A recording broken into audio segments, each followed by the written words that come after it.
नर्मदे हर। आज हम निकले हैं सलकनपुर से। सलकनपुर से हमें आज लगभग 350 किलोमीटर पार करके जबलपुर पहुंचना है। लेकिन इस मार्ग पर भी बहुत सुंदर स्थान है। सलकनपुर से आप निकलेंगे तो आप रामनगर होशंगाबाद से घाट मैया जी का दर्शन करते हुए आगे बढ़ेंगे। आगे बढ़कर आप आते हैं तो सबसे पहले आपको छींद के हनुमान जी लगेंगे। रास्ते से लगभग 3-4 किलोमीटर अंदर जरूर जाना है, लेकिन स्थान का बड़ा महत्व है और जागृत है। फिर आगे आप बढ़ते हैं तो आपको एक जगह आती है जिसे कहते हैं तेंदुखेड़ा। तेंदुखेड़ा शहर शुरू होने के पूर्व ही राइट हैंड साइड पर आपको एक बड़ा भारी गेट लगेगा। वो है हीरापुर वाले स्वामी जी का त्रिपुर सुंदरी मंदिर। मगर वो आपके मार्ग से लगभग 20 किलोमीटर अंदर है। मैया के तट पर है। दक्षिण की शैली में बना हुआ बेहद खूबसूरत ऐसा स्वामी षणमुखानंद जी का यह आश्रम है। समय के रहते आप इस आश्रम के दर्शन करें। पुनः आप राजमार्ग यानी तेंदुखेड़ा मार्ग के में आते हैं। यहाँ हाईवे है। आगे बढ़े। आगे बढ़ने के बाद लगभग 35 किलोमीटर पर एक बड़ा मशहूर चौगड्डा आता है। इसे तेंदुखेड़ा राजमार्ग चौराहा कहते हैं। आपको यदि विश्राम करना है तो इस राजमार्ग चौराहे पर भी एक बहुत अच्छी होटल बनी है, होटल लीला। आप चाहे तो उसमें विश्राम कर सकते हैं।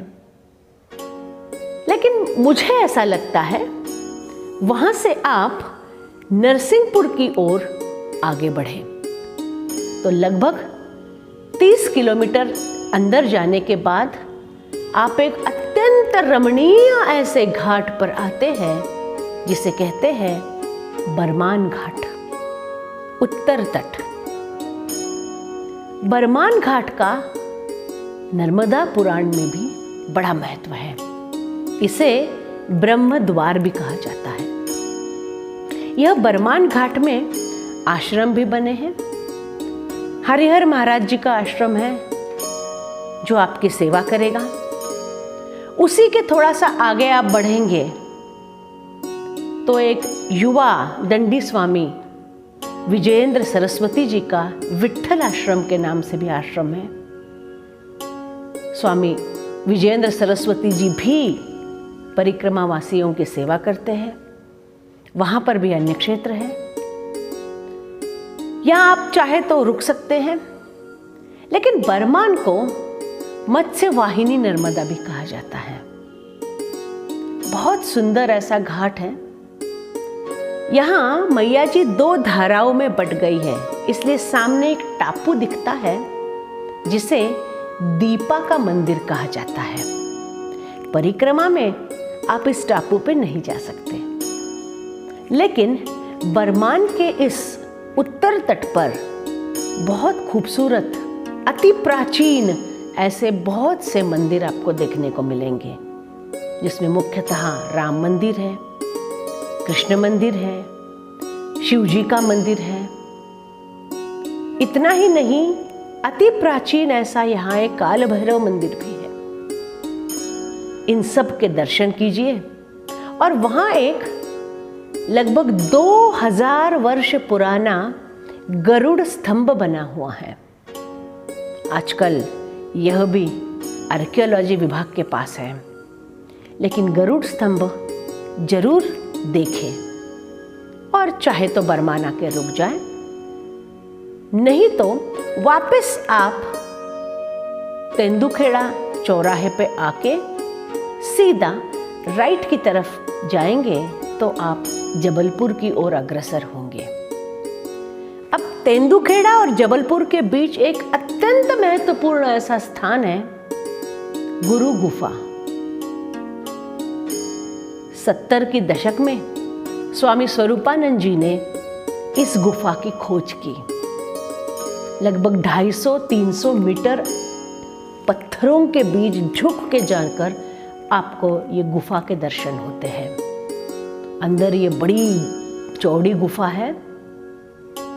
उसके ऊपर, पत्थरों के ऊपर इतने सुंदर शंखों की नक्काशी जैसा एक नेचुरल म्यूरल बने हुए हैं। इन म्यूरल्स का भी आप आनंद लें, गुरु गुफा के दर्शन करें। उसी से आगे शंकराचार्य स्वामी जी, स्वरूपानंद जी महाराज का भी एक छोटा सा आश्रम बना है, जहाँ वो कभी कभी जाते हैं। बिल्कुल मैया के तट पर है, बेहद खूबसूरत आश्रम है। वहाँ पर भी आप मंदिर के दर्शन करें और आगे बढ़ें। लेकिन यदि समय रहे तो उसी से थोड़ा आगे चलकर आप हीरापुर घाट जा सकते हैं। हीरापुर घाट पर भी स्वामी स्वरूपानंद जी का एक आश्रम है, अभय भारती आश्रम। यहाँ साध्वी लक्ष्मी मणि जी आपको मिलेंगी। वो महिला उत्थान के लिए, यहाँ पर महिलाओं को स्वावलंबी बनाने के लिए कार्य कर रही है। छोटे बच्चों को निःशुल्क वहाँ स्कूली शिक्षा दी जाती है। और साध्वी लक्ष्मी मणि जी हिंगलाज सेना की राष्ट्रीय अध्यक्ष हैं और अभय भारती आश्रम की भी अध्यक्ष है। मैया के तट पर लगा हुआ यह हीरापुर का आश्रम भी आप अवश्य देखें। उसके बाद हम सीधे निकलते हैं तो हम आ पहुंचते हैं जबलपुर। तो हीरापुर से या गुरु गुफा से लगभग 80 किलोमीटर आप जबलपुर आते हैं। जबलपुर में बढ़ चढ़कर हम लोग सुनते हैं, जिसका बेहद सौंदर्य की हमने कई तस्वीरें देखी होंगी, वीडियोस देखा होगा। ऐसा है मार्बल रॉक्स, संगमरमर के ये खाई के बीच बहती हुई नर्मदा का बेहद खूबसूरत रूप है। लेकिन इस वक्त आप वहां नहीं जाइए। इस भेड़ाघाट स्थान को परिक्रमा में वर्जित माना जाता है, क्योंकि भेड़ाघाट के पहले धारा एक नर्मदा जी की, मैया जी की बहती है, जिसे अपन बूढ़ी मैया कहते हैं। और ये बूढ़ी मैया यदि हम क्रॉस करेंगे तो भेड़ाघाट पहुंचेंगे। परिक्रमा में क्रॉस हमें करना नहीं है। इसलिए हम जब दक्षिण तट से लौट आएंगे ना, तब न्यू भेड़ाघाट के रूप में हम इस स्थान को जरूर देखें।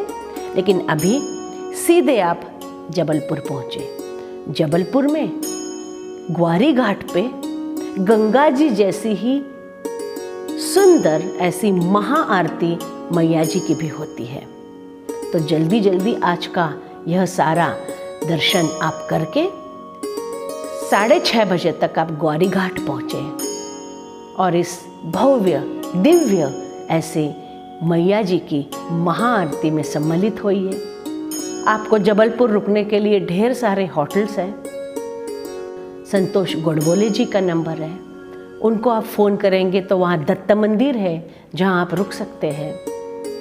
लेकिन ग्वारी घाट में भी गीता धाम है, बहुत सारे ऐसे आश्रम हैं जहाँ आपके रुकने की उत्तम व्यवस्था हो सकती है। वहीं ग्वारी घाट पे होटल रिवर व्यू भी है, वह भी कई परिक्रमावासियों को ठहराते हैं।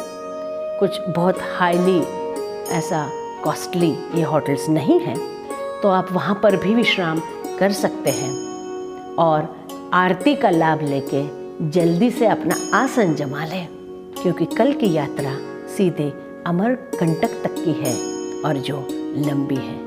आज जबलपुर ही विश्राम करते हैं। नर्मदे हर।